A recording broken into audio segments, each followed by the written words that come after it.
প্রিয় দর্শক, আসসালাম আলাইকুম। তিতাস নদীর সকালে মাছ। ইউটিউবে প্রিয় বন্ধুরা দেখেন, আজকে সেই সুন্দর মাছ পেয়েছি। বড় বড় হেয়ারপুটি মাছ, গলায় মাছ,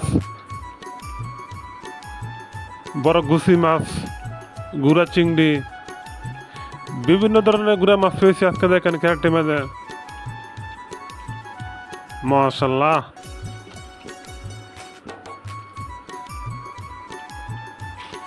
আমাদের তিতাস নদী ভিডিওটি ভালো লাগলে সবাই চ্যানেলের মধ্যে সাবস্ক্রাইবের সাথে থাকবেন। সবাইকে লাইক শেয়ার করে দেখার সুযোগ করে দেবেন। বামনবাড়িয়া, বাঞ্ছারামপুর, আসাদনগর তিতাস নদীর মাছ এটি।